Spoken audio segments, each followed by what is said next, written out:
NTV time, जनता की बात जनता के साथ। दिल्ली के नेपसराय में हुए ट्रिपल मर्डर का मास्टरमाइंड निकला कलयुगी बेटा। इलाके में दहशत का माहौल। देश की राजधानी दिल्ली 3 लोगों की हत्या से दहल उठी। साउथ दिल्ली के नेपसराय इलाके के देवली में पति पत्नी और बेटी की हत्या का सनसनीखेज मामला सामने आया। सूचना मिलते ही पुलिस अधिकारी मौके पर पहुंच गए। घटनास्थल के आसपास भारी संख्या में लोग जमा हो गए हैं। पुलिस मामले में बेटे से पूछताछ करे। जानकारी के अनुसार साउथ दिल्ली के नेपसराय इलाके के देवली में परिवार के 3 लोगों की हत्या से सनसनी फैल गई थी। मृतकों की पहचान पति राजेश 55 साल, पत्नी कोमल 47 साल, बेटी कविता 23 साल के रूप में हुई। शुरुआती छानबीन में पता चला कि राजेश का बेटा सुबह 5 बजे मॉर्निंग वॉक के लिए निकला था। जब वो घर आया तो माँ बाप और बहन के शव पड़े थे। तीनों की हत्या हो चुकी थी। बताया जा रहा है कि आज इनकी शादी की सालगिरह थी। राजेश आर्मी से रिटायर्ड थे। शुरुआती जांच में यह भी सामने आया कि मृतक राजेश कुमार आर्मी से रिटायर्ड थे। इस समय वे प्राइवेट सिक्योरिटी ऑफिसर के तौर पर कार्य कर रहे थे। राजेश के परिवार में पत्नी और बेटा बेटी थे। सभी लोग एक घर में साथ रहते थे। घटनास्थल पर मौजूद एक पुलिस अफसर ने कहा कि क्राइम टीम और फॉरेंसिक टीमों को बुलाया गया है। घर में कोई तोड़फोड़ नहीं हुई, कोई सामान भी इधर उधर नहीं हुआ।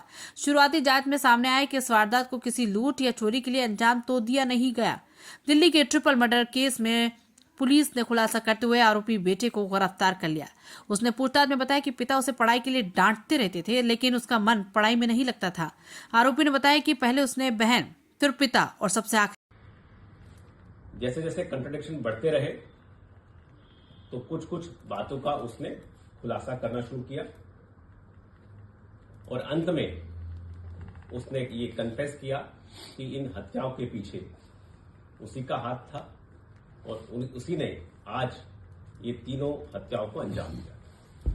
मोटिव क्या था सर इसमें? मोटिव इसके पीछे पूछा गया कि पूरी इतनी दर्दनाक घटना को अंजाम देने का। उसके अनुसार उसके फादर आर्मी से रिटायर्ड अफसर थे, एक्स सर्विसमैन थे। उसके संबंध अपने फैमिली से और खासकर पिता से काफी खराब चल रहे थे। उसके पिता और फैमिली, उसको बॉक्सिंग का शौक था, पढ़ने लिखने में इतना अच्छा नहीं था। उसकी बड़ी बहन पढ़ने में ज्यादा अच्छी थी, तो उसके लेके वो हमेशा एक स्टेप मदरली ट्रीटमेंट महसूस करता था पूरे फैमिली से कि मुझे सपोर्ट नहीं करते और साथ ही साथ मुझे हर बात पे टोकते हैं और मारते पीटते भी थे। उसका कहना था मेरे पिता मेरे को मारते भी थे और कुछ दिन पहले कुछ बाहर के आदमियों के सामने भी उसकी बेइज्जती की गई थी।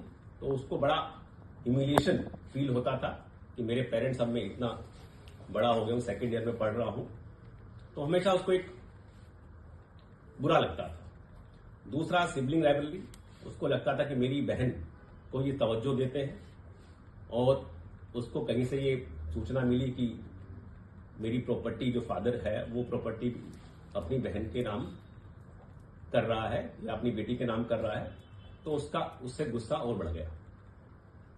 तो उसी गुस्से के अंदर उसने ये प्लान बनाया कि मैं अब और बर्दाश्त नहीं कर सकता, तो मैं अब इन सबको खत्म करूं। उसने 4 दिसंबर का दिन काफी सोच समझकर चूज किया, क्योंकि 4 दिसंबर को उनके पेरेंट्स की, मदर फादर की मैरिज एनिवर्सरी थी।